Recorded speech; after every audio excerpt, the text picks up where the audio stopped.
Alam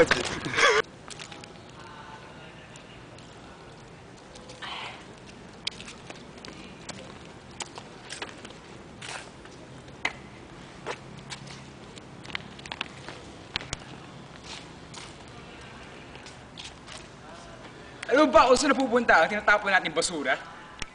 Karaniwang 5 o 6 na araw tayo nandito sa Ateneo.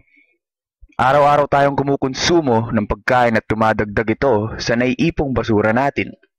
Sa daming estudyante, guro, manggagawa, tambay, at iba pa, hindi pa ba kayo nagtataka kung bakit hindi pa tayo nalulunod sa sarili nating dumi? Mukhang nawawala ka. Akong bahala sa'yo. Ngayon na mag-teleport na tayo sa MRF o ang Material Recovery Facility ng Loyola Schools. Ngayon, may papakita ko na sa inyo kung saan sinesegregate ang ating mga basura upang ibenta sa iba't ibang selected recyclers. Oh, anong masasabi nyo? Di ba ang cool?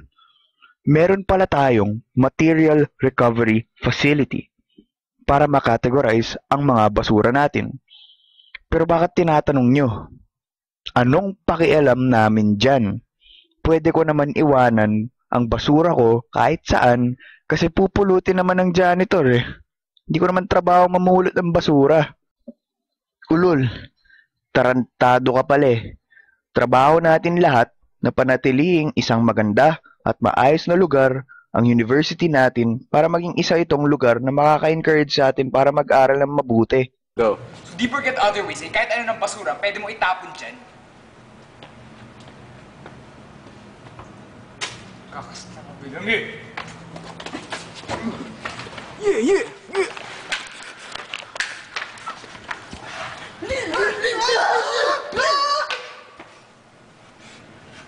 Akin to! Uulitin natin hindi porket other ways o kahit ano ng basura ang pwede na itapon dito.